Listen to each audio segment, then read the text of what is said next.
a gente vai, quando tiver faltando 5 minutos, a gente avisa, né, para dar tempo para a pessoa se organizar e concluir o trabalho. E caso ali esteja no último minuto, a pessoa não tiver concluído ainda, a gente avisa novamente para partir para as considerações finais. Então, eu passo a fala para a professora Camila, que é a coordenadora do simpósio.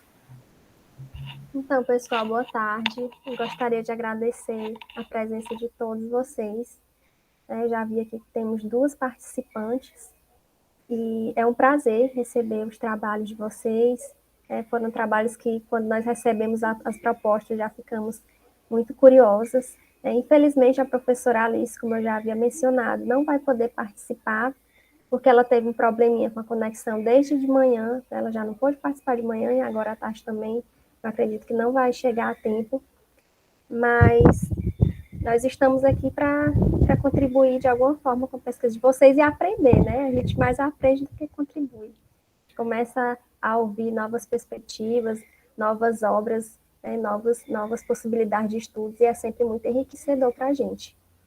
E é isso, pessoal. Agora nós já são 2h05, né? 5 minutinhos de atraso, mas nós podemos começar, né, com a apresentação. Como a Michele teve que sair, né? Ah, não, mas a Michele seria a segunda mesmo. A Da Alda Ribeiro primeira é a Silva. Alda. Alda Ribeiro Silva. Memórias de narrador protagonista no sujeito terceiro espaço. Então, vamos começar, Alda. Você já pode compartilhar a sua tela. Certo. Antes de qualquer coisa, boa tarde a todos e a todas, né, que eu estou vendo o Alisson aí. Bom, primeiro eu gostaria de agradecer aos coordenadores, né, por ter aceito a minha proposta. É um prazer estar aqui nesse evento. Como a professora já colocou, eu sou Alda Ribeiro Silva, faço parte do programa de pós-graduação em Linguística e Literatura pela Universidade Federal de Alagoas. Estou no processo de doutoramento, pesquiso atualmente, né, faço um estudo comparado entre a obra Angústia, de Graciliano Ramos, e Coivara da Memória, de Francisco Dantas. E esse trabalho está dentro dessa pesquisa que eu já faço há algum tempo, de Francisco Dantas, que é um livro que eu acredito que vocês já leram, né? E quem não lê, que não leu ainda, eu faço aqui o convite, porque é uma obra muito interessante, as duas são, mas esse trabalho é voltado para a Coivara da Memória. Eu vou pedir desculpas, porque eu vou desligar a minha câmera. Fiz até os slides, mas eu estou com, assim como a professora que não conseguiu estar aqui na sala, pela manhã eu participei de algumas comunicações, quando foi na segunda comunicação, caiu minha internet, então hoje está oscilando muito. Então, o carregamento acaba também dificultando. Então, vou desligar a câmera e também não vou poder compartilhar, eu vou só apresentar o meu trabalho para não ter problemas futuros. Tomara que dê tudo certo. Então, Tudo vamos bem. lá. Deixa eu só desligar aqui. Só um minuto. Bom, como eu já falei para vocês, o meu trabalho gira em torno da obra Coivara da Memória, do escritor sergipano Francisco Dantas. Essa obra foi a primeira obra publicada pelo escritor, né, em 1991, e só assim, a título de rememorar, a história que se desenrola nesse romance é ambientado no município Rio das Faridas, cidade fictícia localizada no centro-sul de Sergipe. É uma narrativa em primeira pessoa, cujo protagonista aguarda julgamento em prisão domiciliar por um crime que ninguém sabe com precisão se ele o cometeu.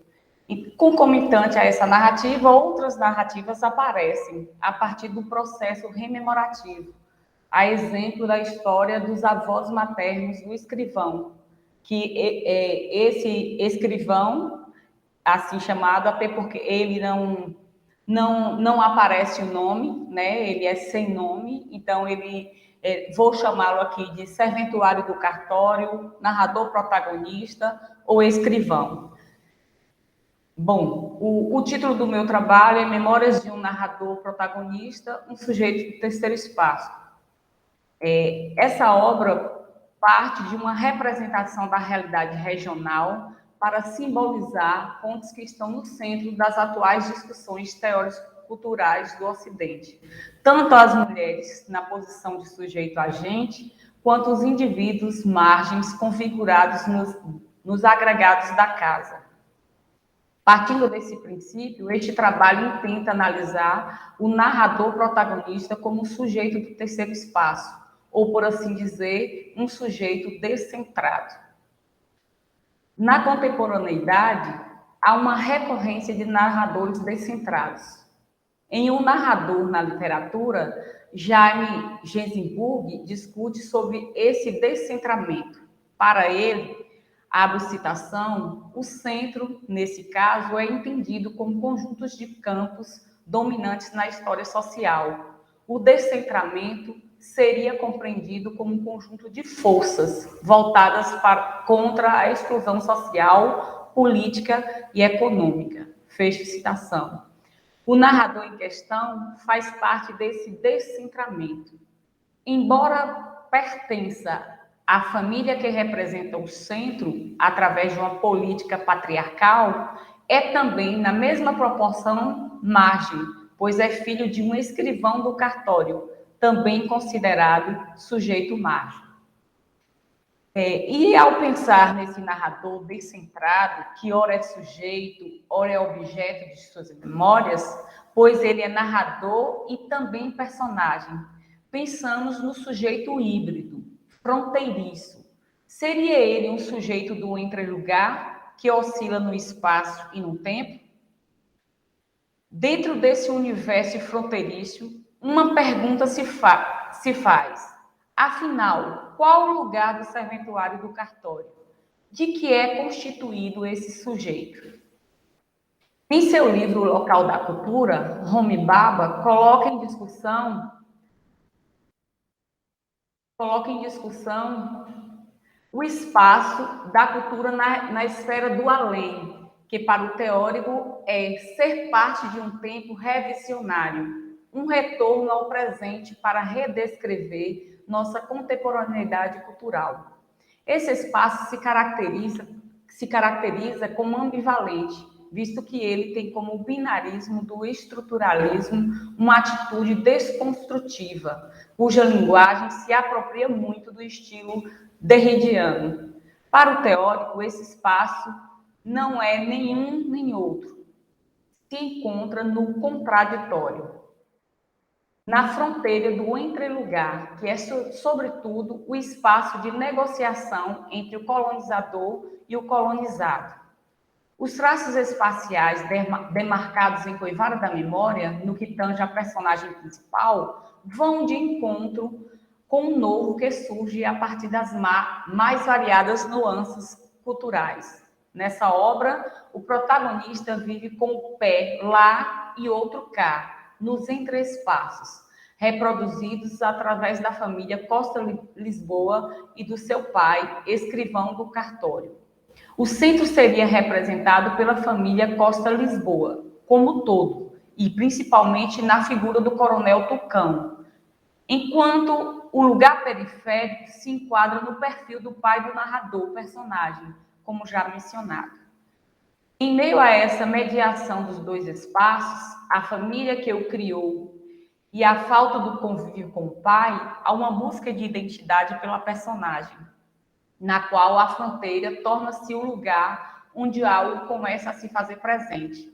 Ao pensar nesses dois espaços que são rememorados pelo escrivão, percebe-se que a memória atua como um agente que submete o protagonista ao entrelugar, aprisionando-o entrecruzamento contínuo entre passado e presente, como se percebe nessa citação. Abre citação. Depois que me arrancaram desta paisagem onde me criei, literalmente expulso da companhia dos meus avós, pelos seus descendentes que me largaram no internato hostil, passei a ser um sujeito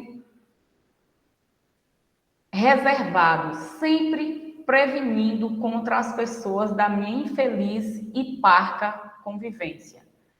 Fecho citação.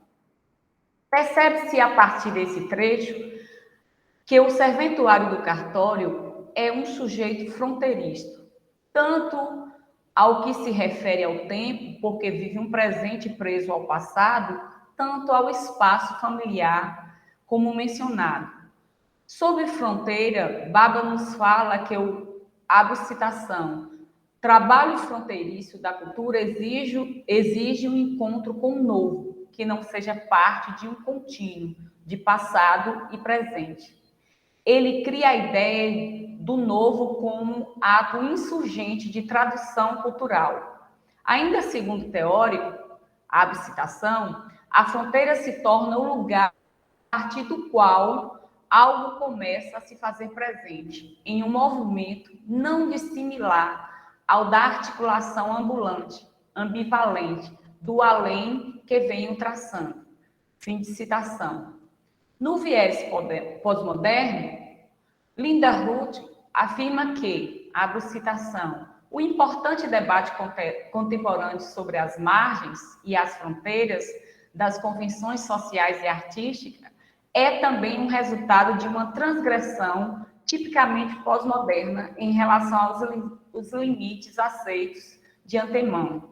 Em consonância com a teórica, não há dúvida da necessidade das fronteiras, visto que o seu conceito está vinculado com a possibilidade de recriar espaços.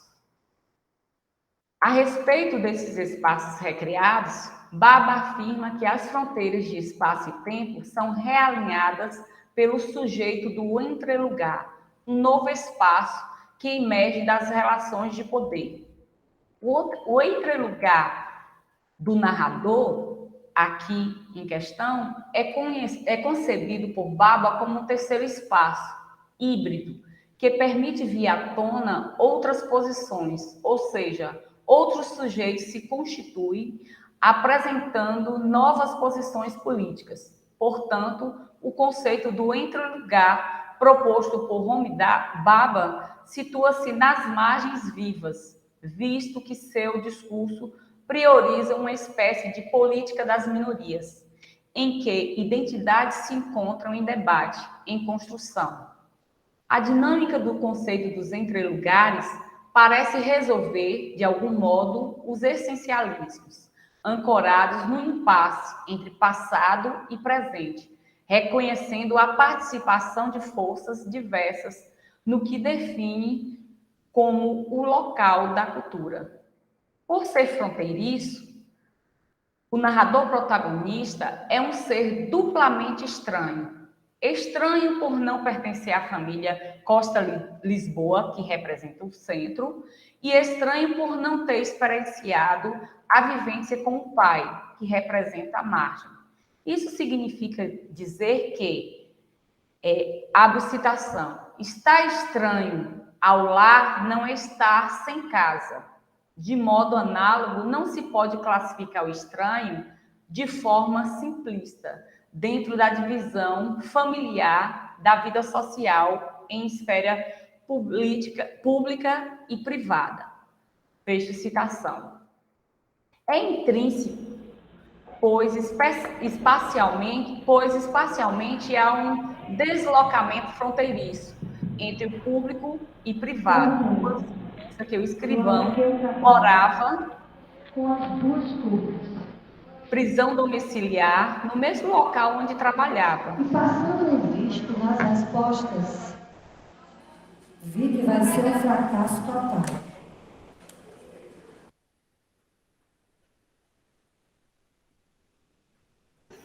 Alda, pode continuar. Restam 5 minutos para você. Certo. Teve um contratempo aí, acho que alguém entrou. Então, do ponto de vista individual, Freud apresenta o estranho como uma parte de nossa própria identidade, ou seja, há uma identidade entre os pensamentos contraditórios de estranho e não estranho supostamente. Segundo ele, esse estranho não é nada novo ou alheio, mas é algo que nos é familiar e há muito ajustado em nossa mente. Enquanto a ênfase de Freud em relação ao estranho foi o indivíduo, Baba se detém à esfera dos grupos culturais. A concepção de Baba em relação ao hibridismo é exatamente a de um terceiro espaço, lugar propício a novas negociações de sentido, bem como de representações. Por conseguinte, a constituição desse sujeito, bem como seu lugar, é intrinsecamente representado por um sujeito narrador que tem sua identidade em conflito, porque está em vicissitude com seu passado e sem esperança do seu futuro. Nesse sentido, podemos pensar numa crise de identidade instaurada nesse sujeito? Então, como consideração final, a gente pensa que conhecer esse narrador protagonista do cartório é compreender a dimensão desse ser, provavelmente do terceiro espaço, que não é nenhum nem outro, não está no centro nem na margem, e o seu lugar não é aqui nem lá. Por ser um sujeito fronteiriço, ele está no entre desses dois espaços. Um ser factível de uma crise de identidade, que vive as agonias de seu tempo, um tempo marcado de incertezas. Muito obrigada.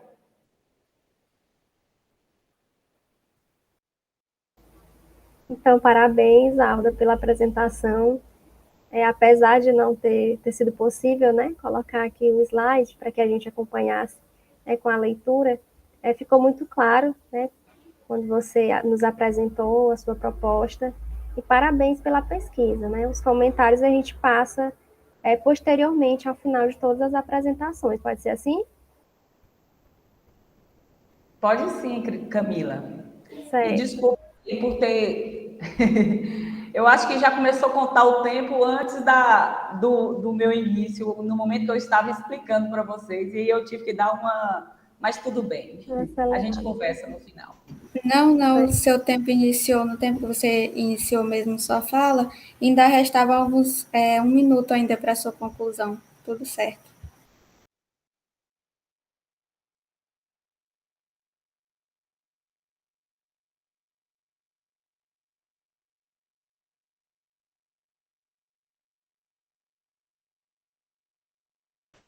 A próxima seria a moça que está em outra sala. Eu acho que ela ainda não retornou. A Michele. A gente pode passar para a Maria Isabel. Eu já vi que ela está aqui na sala. Se não tiver problemas. Sem problemas por mim. Então tá certo. Então a gente já passa. Quando a Michele chegar, a gente finaliza com o dela. Ok. Eu vou compartilhar aqui minha tela, e aí eu vou pedir para vocês, quando eu compartilho, eu não visualizo o chat, então se eu estiver passando o meu tempo, por favor, pode me interromper. Mas eu acho que eu vou até anotar aqui. Certo, a gente vai avisar quando tiver faltando um pouco de tempo ainda para você concluir. Tá, Jó? Bom, então...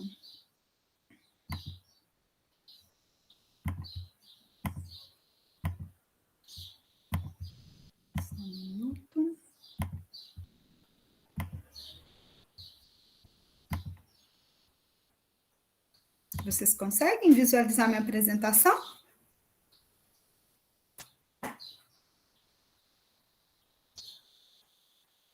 Sim? Vocês estão conseguindo? Sim, agora sim. Sim, estamos. Ok. Bom, então, meu nome é Maria Isabel Rios de Carvalho Viana. Eu sou professora de língua inglesa no Cefet-MG Campus Divinópolis. E eu trouxe hoje a apresentação O Corpo Escreve a Memória, análise da peça Dancing at Lunassar, de Brian Friel. Esse trabalho é um recorte dessa análise que eu fiz da peça Dancing at Lunarsar, na minha tese de doutorado, em que eu analisei a concepção da memória em Brian Friel e a relação com o teatro, com a memória do teatro irlandês. E nesse meu trabalho, eu analisei alguns elementos, né, algumas noções importantes aí, não só para a questão da memória, mas também para a questão do teatro. Então, eu trabalhei com as noções de tempo, espaço e também corpo, né? Então, esse é um recortezinho, né, de um pouquinho aí dessa análise que eu fiz a respeito do corpo e dessa relação com a memória na peça de Brian Friel. Para iniciar a minha fala aqui, eu começo com uma citação, né, do Jean-Luc Nancy sobre o corpo, que, de certa forma, dialoga com o título que eu escolhi para a minha apresentação, né? O corpo escreve a memória.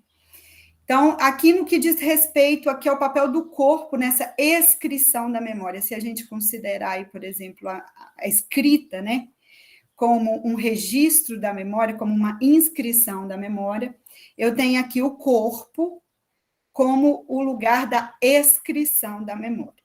Então, eu vou iniciar minha fala com essa citação do Jean-Luc Nancy. O corpo enuncia.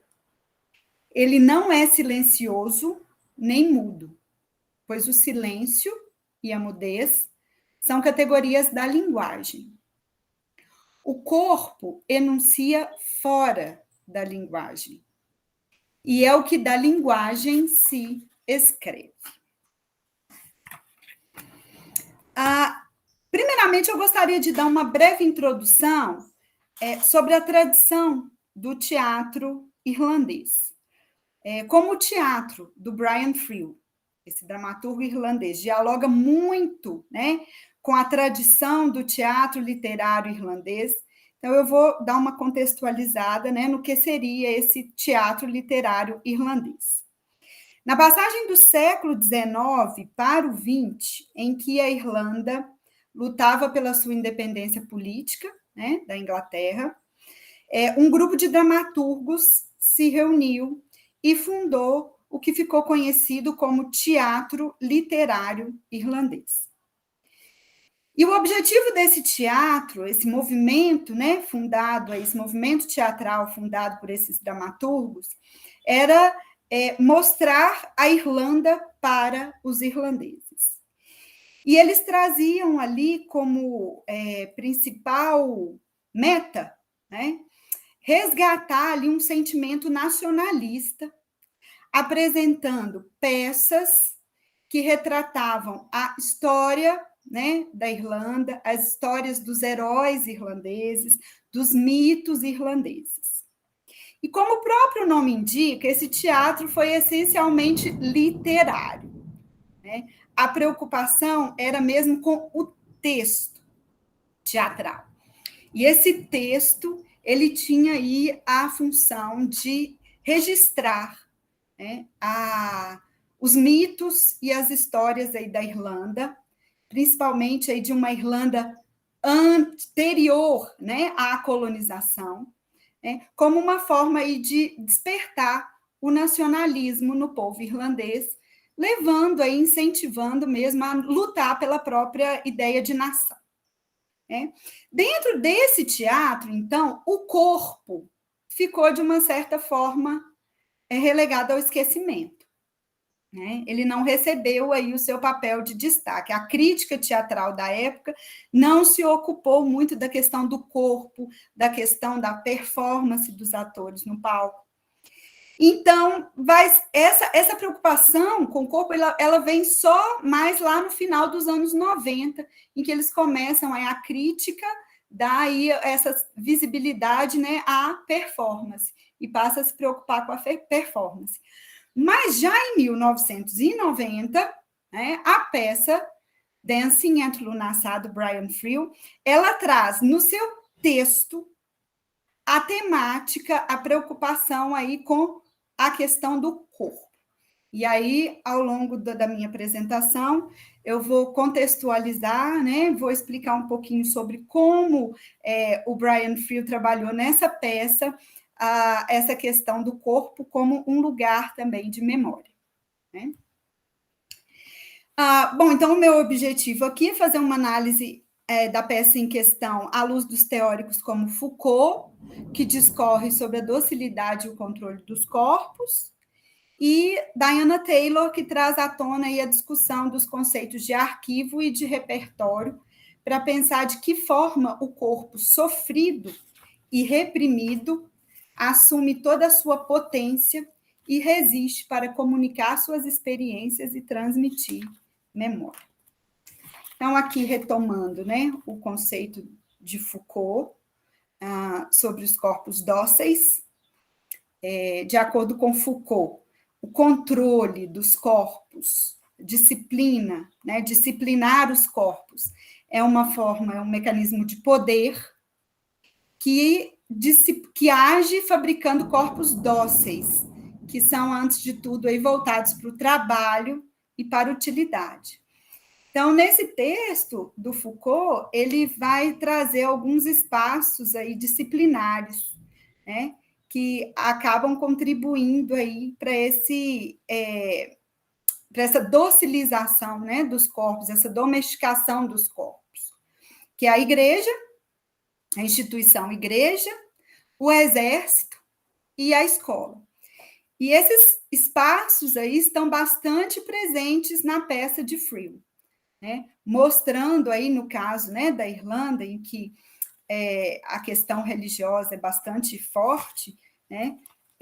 Então, a gente tem a igreja bastante atuante, né? Vamos ver também a presença do exército e a presença da própria escola e da escola religiosa, né? Então, esses espaços também vão atuar na peça. E aqui eu trago os dois conceitos da Diana Taylor. O primeiro conceito é o conceito de arquivo, e que ela usa para se referir aí a práticas, né, de inscrição da memória.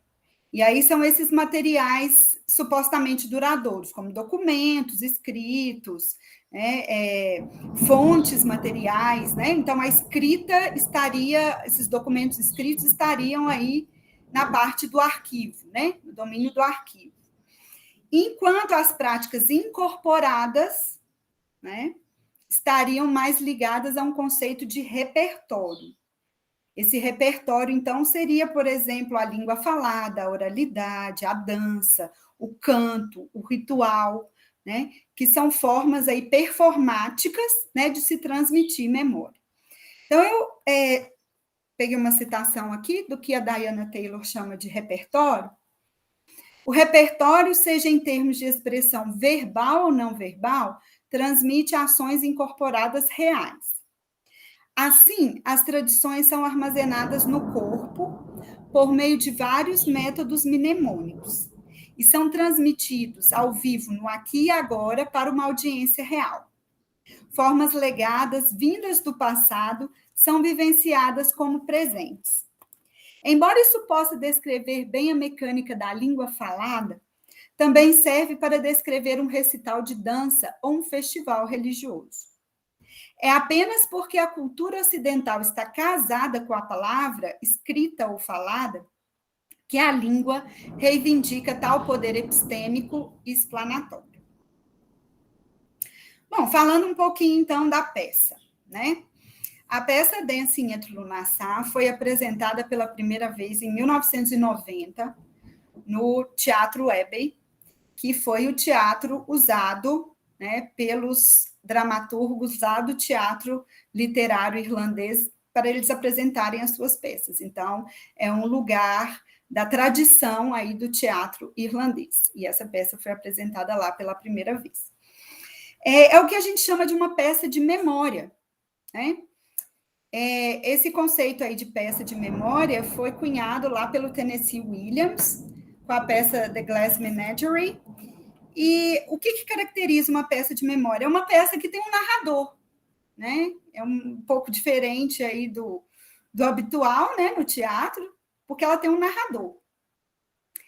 E essa peça vai narrar, então, o narrador dessa peça vai falar aí sobre o ano de 1936, na Irlanda, né? Ele é bem localizado aí, 1936.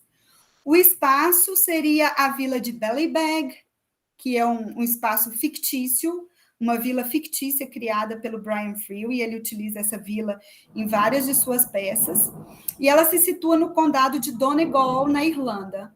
Donegal é um lugar também um pouco ali de fronteira, porque fica ao norte da Irlanda, mas pertence à República da Irlanda e faz fronteira com a Irlanda do Norte, que pertencente aí ao Reino Unido.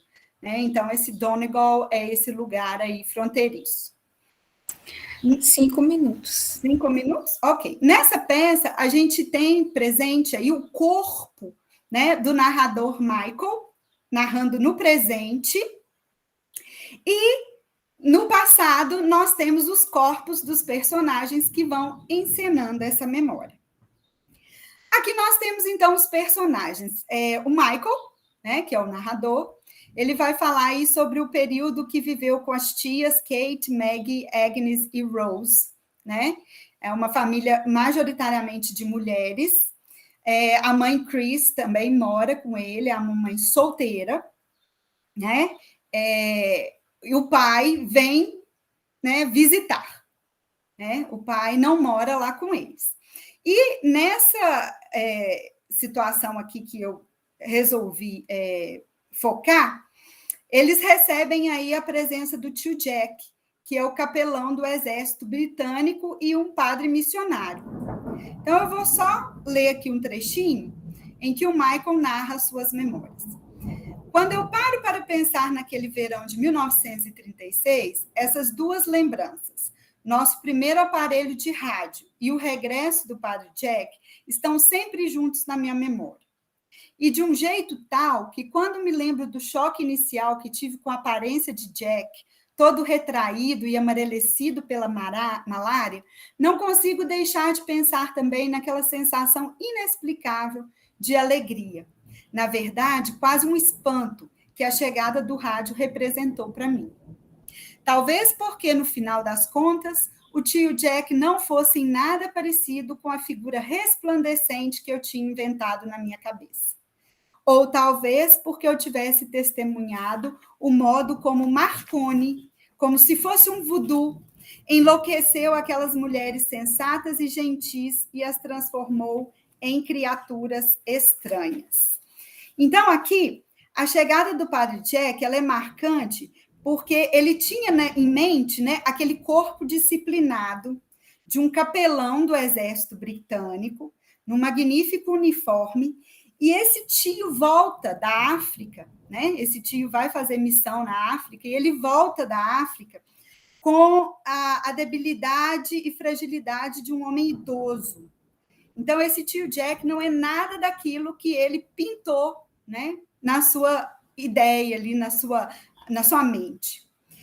O Peter Pilbard, num capítulo intitulado O Corpo na Literatura e de que forma tais corpos adquirem uma potência, o corpo na literatura descreve a imagem de alguns corpos frágeis, à beira da morte, presentes na literatura, e de que forma tais corpos adquirem uma potência, encarnando o símbolo de uma existência.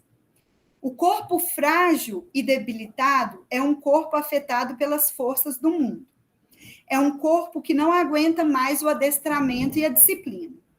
Essa decomposição e desfiguração do corpo adquire força na medida em que se trata de um corpo capaz de resistir face ao sofrimento.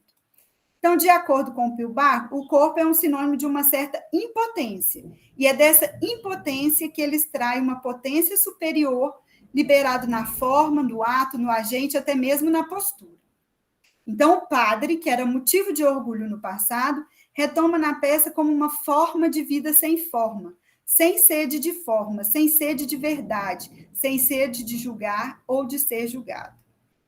Um homem desmemoriado, idoso, improdutivo para o trabalho, incapaz de celebrar suas missas e afetado pelas experiências que viveu na África. O mais interessante é isso, é que ele vai para a África, né, para poder, de alguma forma, disseminar o catolicismo lá, e ele volta totalmente influenciado pelos rituais africanos, pela religiosidade, pela religião africana, e ele volta incapaz de celebrar as missas. Então, o que na Irlanda seria ali um motivo de orgulho, né, agora não é mais. Mas é interessante que esse padre, a chegada desse padre, né, totalmente influenciado pelo paganismo, vamos dizer assim, né, africano, ele traz uma outra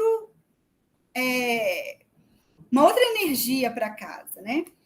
Esse corpo aparentemente passivo se torna intensivo e capaz de produzir realidades diferentes das que lhe deram, afetando também os outros corpos e trazendo para a família novas formas de sentir a vida, de experimentar, de afetar e de ser afetado, trazendo a energia e os impulsos naturais de volta a casa. Só mostrando aqui, ó, essa aqui, né, depois da chegada do padre, essa é uma cena em que as irmãs estão lá ouvindo o rádio, né, porque ele também marca aqui a chegada do rádio como importante, e começa a tocar a música irlandesa. E essas irmãs controladas ali, dedicadas ali ao serviço, ao trabalho, de repente elas vão uma a uma se rendendo aos prazeres da carne, aos prazeres do corpo, e começam a dançar. Então, é uma cena maravilhosa, né, que a peça traz aí essa questão da presença do corpo, dessa potência do corpo, né, para recuperar. E aqui a gente tem também a referência ao Festival de Lunaçá. Essa cena acontece exatamente quando se celebra na Irlanda o Festival de Lunaçá, que é o Festival da Colheita, que é um festival pagão. E essas mulheres estavam impedidas de participar desse festival, né, por serem católicas e que deveriam ficar ali naquele ambiente, né? Então, no ambiente doméstico, elas não poderiam sair dali. E aqui elas se libertam e celebram, vamos dizer assim, esse festival de Lunaçá dentro da própria casa. Por fim, então, para concluir, em Dancing at Lunaçá, a linguagem verbal dá, então, lugar a uma linguagem do corpo, que torna visível todo um espectro de atitudes, valores e crenças, valorizando uma linguagem e um conhecimento incorporados, saindo do campo discursivo para o performático. A peça apresenta uma memória em movimento, veiculada por corpos que dançam, cantam, vocalizam e ritualizam. O texto de Frio resgata o corpo como meio de transmissão de saber, memória e afeto em detrimento da racionalidade da escrita, e traz uma concepção de memória diferente da que se desejava construir a partir do renascimento literário irlandês. No corpo estaria a memória viva, capaz de sobreviver às transformações da modernidade e às imposições de poder. Aqui algumas referências.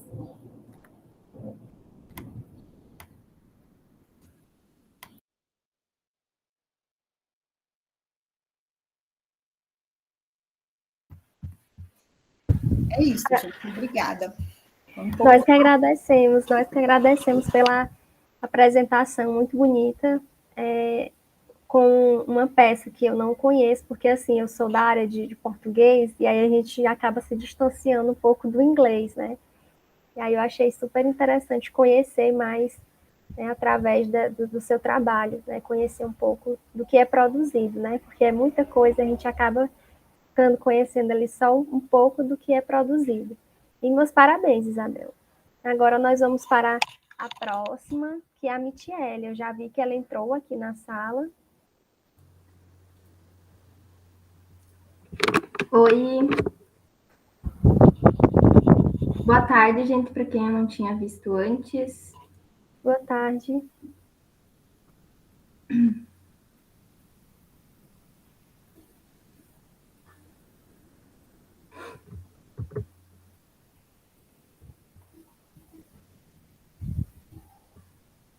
Compartilhou aí certinho? Sim, deu certo. Vou tentar aumentar a tela. Ok? Ok. Então, o título do meu trabalho é Ainda Estou Aqui, de Marcelo Rubens Paiva, uma análise sobre a elaboração do trauma e a luta contra o esquecimento. Então, o meu trabalho também é orientado, né, pelo professor Daniel Conte da URGS. Eu também faço parte do PPGL da URGS. Então, o objetivo, né, desse trabalho é, a partir dos estudos, então, da Euridice Figueiredo, da Jane Gaeban, do Jaime Gisberg, do Maurício Halbach e Maria Rita Kell, então, investigar de que forma a memória acaba sendo aí a força motriz desse romance. Então, não só as lembranças do passado da família Paiva, mas também uma recuperação aí da história recente do país por meio dos traumas deixados pelo regime civil-militar brasileiro. Então, o fio condutor da narrativa são tanto as memórias do Marcelo quanto as informações descobertas durante os anos de busca pelo reconhecimento da morte do pai. Então, o desaparecimento de Rubens Paiva aí vão ter grandes consequências, né, na vida da família. O Marcelo, então, ele é filho do Rubens Paiva, né, e que era um deputado brasileiro durante a ditadura. E o pai dele, então, acaba sendo pego, né, durante o regime militar e morto, só que durante muito tempo eles não conseguem nenhuma informação sobre o que realmente tinha acontecido com o pai, né, com o Rubens Paiva. Então, a gente procura aí, por meio das memórias do Marcelo, né, e das informações que foram descobertas durante os anos, reconhecer, então, primeiro, de que modo a ditadura, né, ela poderia estar relacionada à vida dos brasileiros, porque a obra ela não é só uma questão de rememorar e de trazer tudo aquilo que aconteceu com a família, mas também de trazer o que acontecia no Brasil, né, naquela época. Então, é um romance que faz questão aí de lembrar, né, todos esses horrores.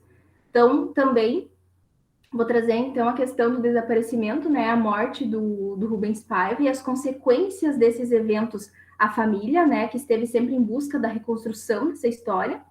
E, por último, então, perceber de que forma, né, a família buscou aí superar essa perda. Então, mesmo sem nunca ter encontrado o corpo do Rubens Paiva. Então, o Marcelo Rubens Paiva, né, ele é filho do Rubens Paiva, deputado federal preso, torturado e morto na ditadura. Ele é escritor, dramaturgo, colunista, roteirista e professor. Faz em sua obra Ainda Estou Aqui uma homenagem à sua mãe, aquela que ele considerou, então, a verdadeira heroína frente aos horrores que a família experienciou. Então, essa homenagem aí é à mãe, né, que tem Alzheimer, e o título da obra vai ser Ainda Estou Aqui. Então, apesar de todo esse esquecimento, né, que também pode estar relacionado à ditadura, esse esquecimento, mas ela ainda está aí, né, e a mãe do Marcelo também ainda está aqui. Então, depois do desaparecimento do marido, a Eunice, então, ela precisou se reinventar, né, da senhora dona de casa, ela passa a ser advogada requisitada e reconhecida em todo o país. É por conta, então, das transformações e reconstruções da sua mãe que o autor coloca essa história como fio condutor da obra. Mas aqui a gente se centra, então, em outro personagem, que vai ser o pai do Marcelo, justamente porque ele também é um personagem que ainda está ali. Apesar de não estar, de ter sido morto, ele, as consequências daquilo que aconteceu com ele são coisas que acabam modificando toda a vida, né, dessa família. Então, a Euridice Figueiredo, apoiada por Ricoeur, ela aponta que o dever da memória é o de fazer justiça, então, pela lembrança a um outro que não o si. E ela acrescenta, então, que todo o trabalho de investigação e divulgação do que ocorreu nos porões da ditadura é um dever de memória em relação às vítimas, a seus familiares e à sociedade em geral. Então, desse modo, como bem aponta o título do livro, né, do livro dela, Literatura como Arquivo da Ditadura, a gente reconhece a obra literária enquanto arquivo e memória de todas essas barbáries cometidas. Então, no primeiro momento, né, a ditadura e a vida dos brasileiros, que é trazido na obra também, a sociedade brasileira, então, ao reconhecer o fato da impunidade daqueles que usaram e abusaram de corpos, hoje reproduz o que não pôde ser simbolizado. Então, a Kell aponta para esse fato, explicando que a impunidade não produz apenas a repetição da barbárie. Ela tende a provocar uma sinistra escalada de práticas abusivas por parte dos poderes públicos, que deveriam proteger os cidadãos e garantir a paz. Então, a gente sabe, né, em relação a essas práticas abusivas, então, um período aí que nunca, na verdade, nunca pode ser simbolizado, né, totalmente simbolizado, nunca foi feito realmente uma justiça aí em relação a essas famílias e essas pessoas mortas. Então, parece que essa violência aí acaba sendo algo que vai e volta, né, no nosso Brasil. Então, essa prática aí abusiva de violência, né, justamente pelos poderes públicos. Então, conforme a Kel, né, se não lembrar aí dos horrores cometidos e a recusa em elaborar o trauma publicamente não pertence à parcela da população que até hoje luta por justiça, mas sim aos remanescentes do próprio regime. Então, aqueles que nunca desculpa, esqueci a palavra. Nunca pagaram pelos crimes, né, que eles cometeram. Então, o Paiva, ele diz em entrevista ao blog da companhia, né, que o romance Ainda Estou Aqui é um pouco de grito. Então, de um grito, calma lá, gente, vocês estão pedindo a volta da ditadura? Eu vou falar para vocês o que foi a ditadura, vocês não têm noção. Então, foi escrito em 2015, publicado em 2015, né, então, nesse período anterior, ele pensava, meu Deus, como as pessoas podem ter coragem de pedir a volta da ditadura? Né? Então, é como se fosse esse grito aí de, além de trazer o horror que a família dele passou, também, né, o horror que tantas outras famílias brasileiras passavam, porque ele também traz episódios aí relacionados a outras pessoas. Aqui é justamente sobre essa questão de uma violência que não foi simbolizada, né, que é a morte, então, do Amarildo Dias de Souza em 2013. Então, um dos episódios que mais chamam a atenção no romance é a assustadora semelhança entre os casos de Rubens Paiva, em 1971, e o de Amarildo Dias de Souza, em 2013, os quais apontam que a tortura foi a ferramenta central do regime e continuou sendo o método usado no Brasil. 14 de julho de 2013, Rocinha, Zona Sul Carioca. Amarildo Dias de Souza, pedreiro, foi preso por policiais militares, levado até a sua casa e depois para a unidade de polícia pacificadora UPP, instalada na Rocinha. No Leblon, Zona Sul Carioca, meu pai, engenheiro, foi preso por militares em casa e levado a unidades da aeronáutica e depois do exército. Amarildo era casado com a dona de casa Elizabeth Gomes da Silva e pai de 6 filhos. Meu pai era casado com Eunice Paiva, dona de casa, e tinha 5 filhos. Não se tem notícia do paradeiro de ambos. Nos 2 casos, então, pais, maridos e trabalhadores, né, a culpa dessas mortes não costuma ser atribuída à polícia. Todas são muito bem justificadas, como acrescenta Paiva. Então, para a polícia, traficantes da comunidade são os principais suspeitos do desaparecimento de Amarildo. Para o exército, terroristas sequestraram meu pai, enquanto militares faziam reconhecimento de aparelhos com ele no Fusca. Então, essa volta aí, né, dessa violência que nunca foi simbolizada. E esse também, essa tentativa aí de esconder, né, esses episódios de violência. Então, o próprio Rubens Paiva, né, sofreu essas violências, não teve condições, né, de buscar e lutar pela própria vida, então ele simplesmente foi morto e ficou a cargo, então, dos filhos e da mulher buscarem aí algo para lembrarem-se dele, né, para não deixar que essa morte fosse totalmente em vão. Então, eles buscam aí as ferramentas e as armas deles para lutarem contra a ditadura nesse momento. Então, no romance, Marcelo Rubens Paiva ele faz questão de falar sobre cada um dos atos institucionais promulgados que foram afunilando cada vez mais os direitos da população brasileira. Em 64, então, época em que o Rubens Paiva foi exilado, temos a promulgação do Decreto Institucional número 1, caçaram os líderes trabalhistas. Logo depois, o AI-2, em que partidos políticos foram extintos, continuando pelo AI-3, determinando que a eleição dos governadores seria indireta. Depois o AI-4, que revogou definitivamente a Constituição de 1946 e promulgou outra. Então, cada vez ia afunilando, né, esses direitos já garantidos e que acabaram aí não valendo nada, né? Então, o ato institucional de número 5, que escancararia a pior face da ditadura brasileira. Então, Paiva, ele inicia, né, com uma crítica ao retrocesso que o nosso país estava prestes a viver. Brasil, 13 de dezembro de 1968. Centésimo, 47º ano da independência e 80º da República. Então, depois de todos esses anos aí, o país regredia, né? Os cidadãos perdiam os seus direitos.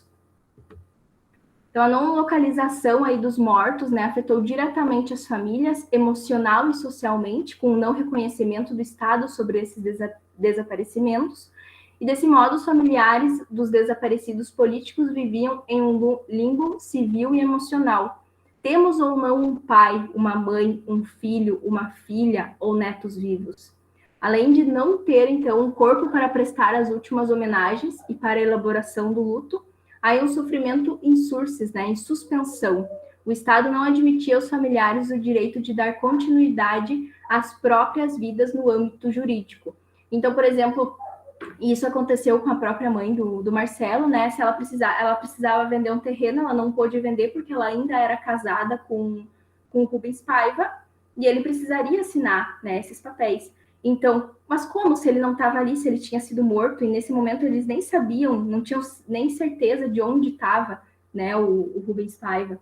Então, além de tudo isso que aconteceu com a família dele, isso aconteceu com tantas outras, né, famílias brasileiras, que ficaram ali sem saber, então, onde estavam, né, os seus entes. Então, por que ele atrasou tanto a nossa partida? Então, mesmo após ser exilado e ter conseguido voltar ao Brasil, Rubens Paiva não saiu para exílio com a família.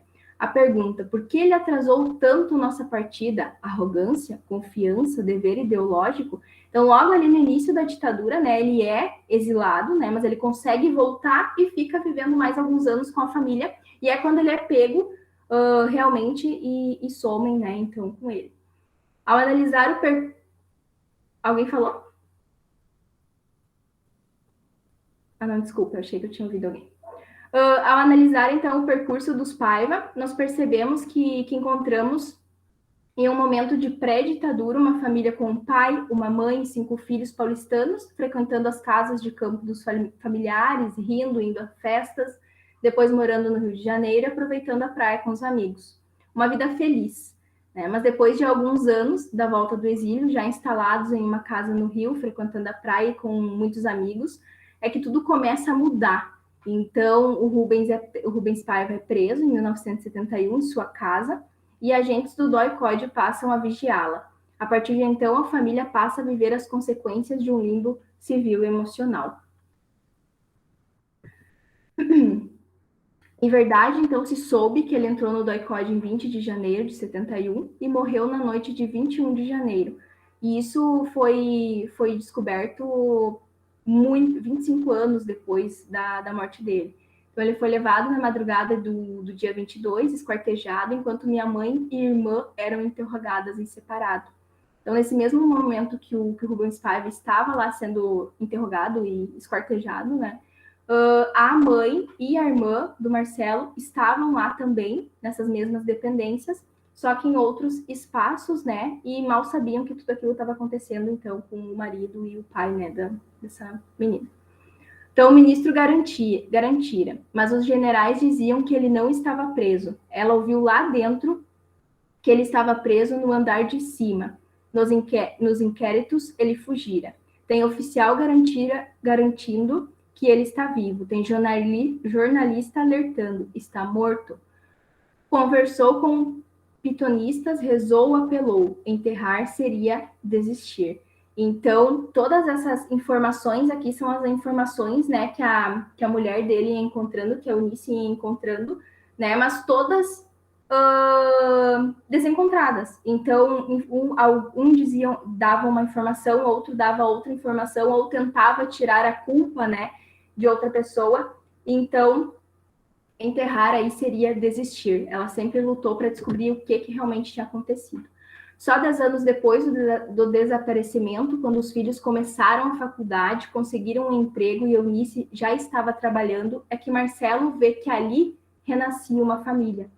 Mas o mais absurdo é que, além disso, se passaram 25 anos para o reconhecimento da morte de Rubens.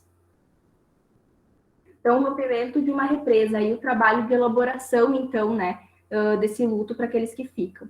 Então, sem ignorar o passado, muito menos a dor que experienciaram, todos tiveram que se reconstruir e encontrar a sua maneira de elaborar o passado. A isso entendemos, então, a possível dimensão feliz do esquecimento, como bem aponta Gaeban. Então, há aquele esquecimento que é algo que é querido, que sim, vamos esquecer, né, justamente pelos horrores que nós cometemos, mas também há essa dimensão aí feliz do esquecimento, né. Existe igualmente, como afirma toda a filosofia de Nietzsche, que uma dimensão feliz do esquecimento, uma alegria e uma leveza que permitem fazer as pazes com o passado, geralmente depois de um longo, dolorido, generoso processo de elaboração. Leveza e alegria possibilitam não carregar mais o passado como uma pedra nos ombros, mas reaprender a dançar e a encantar outras figuras de vida no presente. Foi o que eles tiveram que fazer, né? Então, não teria como esperar estes 10 anos aí para poder voltar a viver, né? Então, o romance de Paiva, ele parece, além do que já expomos anteriormente, uma maneira de elaborar esse passado, de dizer que seu pai existiu, que a dor envolveu sua família, mas que a ditadura não os destruiu e foi possível continuar. Então, ali, à tarde, que eles pegam o atestado de óbito, né, 25 anos depois da morte do Rubens Paiva, em 1996, vi minha mãe, então, chorar como nunca fizera antes. Era um urro, não tinha lágrimas, como se um monstro invisível saísse da sua boca. Uma alma, um urro grave, longo, ininterrupto. Agora poderiam seguir, sem Rubens, há mais de 25 anos, conquistaram de alguma maneira sua sepultura, mesmo sem justiça, mesmo sem ver seus assassinos presos. Rubens estava oficialmente morto. Foi um choro de 25 anos em minutos, o rompimento de uma represa. Então, a partir dessa nova possibilidade aí, de elaboração do passado traumático, né, apontamos aquilo que Gaeban postula a respeito do trabalho da elaboração a partir de Nietzsche, Freud, Adorno e Ricoeur.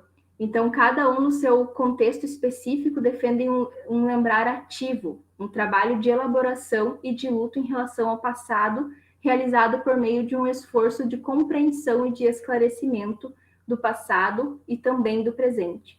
Então, Paiva deixa claro, né, que todos, apesar de nunca esquecerem, tiveram que continuar suas vidas e, com o tempo, encontraram maneiras para continuar e não deixar a memória do pai no esquecimento. A Eunice, então, lutando, né, contra, então, pela justiça, e Marcelo, ao fazer recordar com tamanha maestria um passado que jamais deveria nos assombrar. Face assim, então, ainda nas palavras de Gaeban, um trabalho que certamente lembra dos mortos por piedade e fidelidade, mas também por amor e atenção aos vivos. Dentro desse cenário, então, a gente percebe as diferentes configurações que o sistema opressor toma diante daqueles que precisa combater. Então, a todo momento, a gente percebe alguma perda, né? Uma perda de direitos, de voz, de justiça e de pessoas.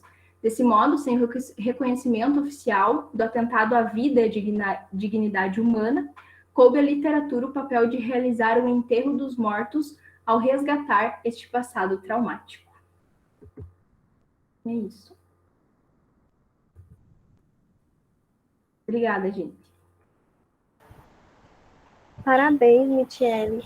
Essa obra do Rubens Paiva, ela me chama muita atenção, porque é um livro que tem uma escrita muito fluida, né? Você lê ali com aquela atenção toda, mas ao mesmo tempo ele é um livro forte, né? Assim, algumas passagens são bem dolorosas. A gente começa a imaginar algumas cenas, são muitos efeitos que eles vão provocando na gente, né? Os trechos são mais pesados, assim, a parte dos desaparecimentos, né? Porque a relação da memória com a história daquele período, ela vai se fazer de modo muito forte na obra, né? Vários fatos históricos ali, né? Datas, acontecimentos, personagens vão se delineando na narrativa, que vai ajudando a construir, né, essa memória de um período que foi tão doloroso e que, principalmente nesse contexto, né, porque engloba questões familiares, né, a relação do autor é um tema muito sensível, né? Principalmente com a mãe dele, porque o destaque que ele vai dar na narrativa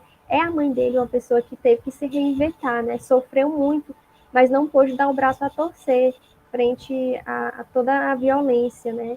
A gente pode dizer assim, ao modo sarcástico mesmo, como os militares tratavam a família deles, né? Era algo bem... E como eles faziam, né, com tantas outras famílias, né?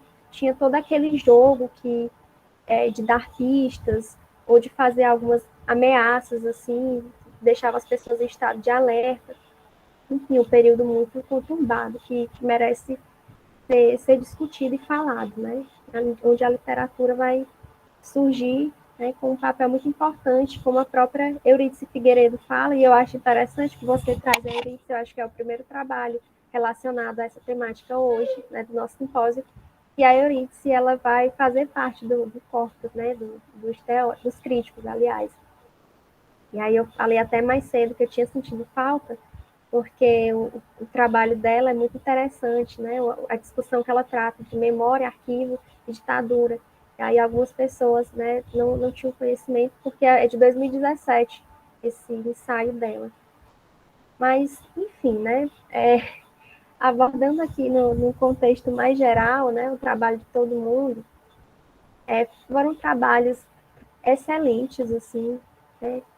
Começando pelo da Alda.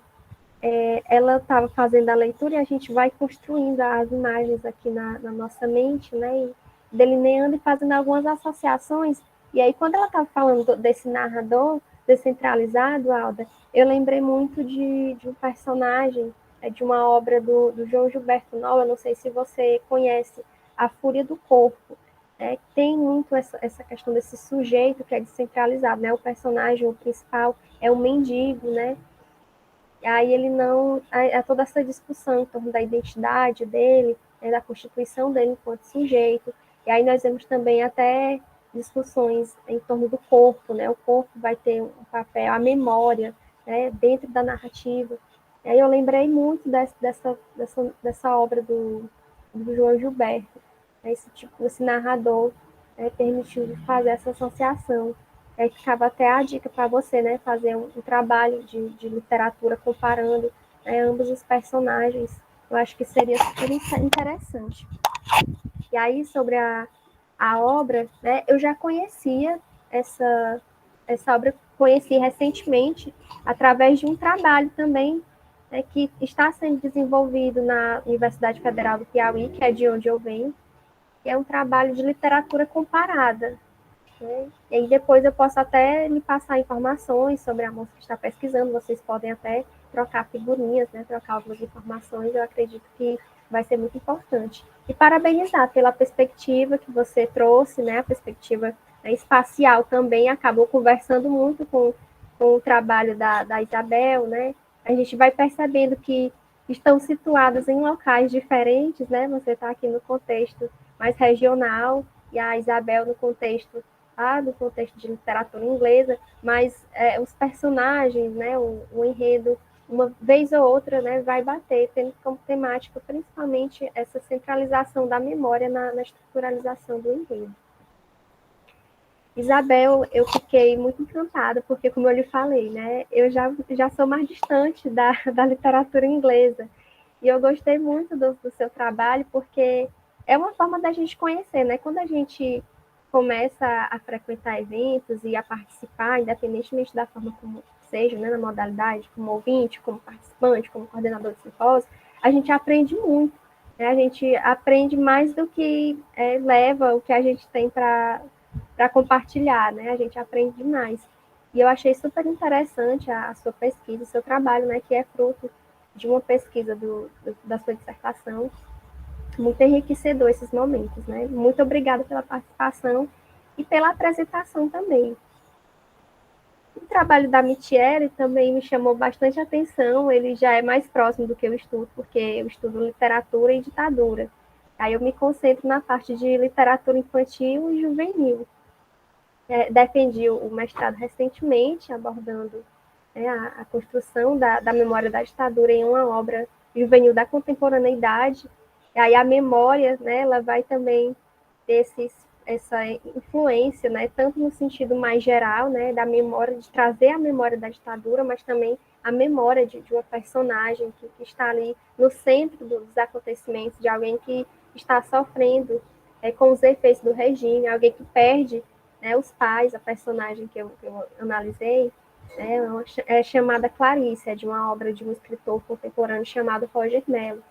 E ela é uma criança, é uma narradora infantil. Ela vai narrando pela perspectiva dela, né? Todos esses acontecimentos. Né? É uma escrita mais suave, diferentemente da obra que a Michele apresentou, que, né, tem alguns traços que são mais fortes. No caso da literatura infantil, a linguagem, né, ela já é mais voltada a um público que não tem tanto contato. Né? Apresenta a história, mas de uma forma mais suave. Né? Com umas palavras, assim, tudo fica no plano do subentendido. E, enfim, né, foram apresentações muito interessantes, né, indicação de referências, eu não vou fazer indicações, eu acredito que os trabalhos de vocês, né, muito bem elaborados, né, as perspectivas apresentadas, e até mesmo no trabalho da Michele, uma coisa também que me chamou a atenção foi o termo que ela usou, né, regime civil-militar, que muita gente não atenta para essa denominação, fala regime militar, mas a gente sabe hoje há essa perspectiva de correção, né, de um regime que é civil-militar, porque não foi apenas militar, ele teve o apoio da sociedade civil, de uma parte da sociedade civil, né? Não tem como generalizar, mas uma parte deu apoio, sim. E aí eu acho interessante trazer essa nova expressão, né? Eu também utilizei no meu texto, e é super válida, e é o que deve ser abordado, né? Não tem como generalizar e dizer regime militar, porque muitos militares não apoiaram o golpe e sofreram também as consequências, assim como muitos civis, né, apoiaram o que aconteceu. Então ficou tudo, não teve, né, um lado que foi A, um lado B, e os dois ficaram num plano oposto, né? Houve essa mistura, né? Tanto a população civil como a parte dos militares estavam ali apoiando ou não o golpe. E alguém tem algum comentário a fazer, eu deixo em aberto, caso vocês queiram comentar dos colegas. É importante que haja também esse compartilhamento a partir de vocês, né? As impressões que vocês tiverem dos trabalhos, né? Como que isso colaborou de alguma forma para a tarde de hoje, né? Para expandir, né, alguns conhecimentos sobre a literatura e a resistência, né? Literatura e a memória, né? Literatura e corpo, enfim, as diversas manifestações de sujeitos, né, que estão reivindicando, estão apresentando o seu devir com a história e com a memória através da escrita literária.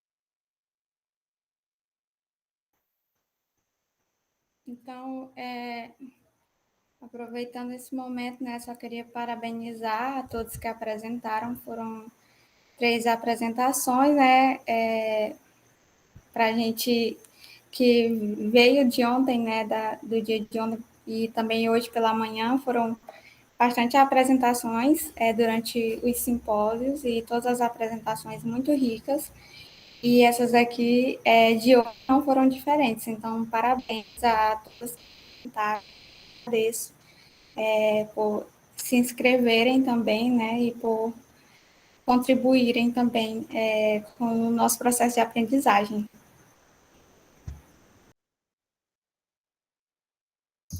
Camila, eu só queria te perguntar, qual que era o livro que você analisou? Eu queria anotar, que eu achei interessante. É Clarice o nome dele, é de autoria do Roger Mello e do Felipe Cavalcante. O Roger Mello escreveu a parte da narrativa verbal e o Felipe Cavalcante, ele analisou a parte imagética. Aliás, ele desenvolveu, né? Ele que ilustrou a narrativa, ela é toda ilustrada, é um livro muito lindo. Eu analisei tanto a questão dos aspectos da narradora, né, a constituição dos elementos da narrativa, como a materialidade do livro em si, né, porque ele propõe alguns jogos metaficcionais, a partir da própria materialidade. Né? Eu não vou dar tanto spoiler, mas você vai ver como que é um livro maravilhoso, né? Desde os seus aspectos materiais até na história narrada em si. É um livro que traz muitas provocações. Entendi, não fiquei interessada nele. Obrigada. Por nada.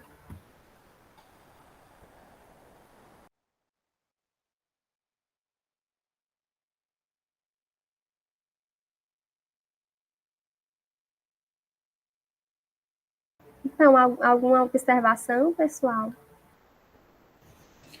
Só queria lembrar a todas as pessoas que apresentaram e que estão aqui presentes que não esqueçam de assinar a lista de frequência, ela já foi colocada aí no chat, então assinem antes de saírem da sala.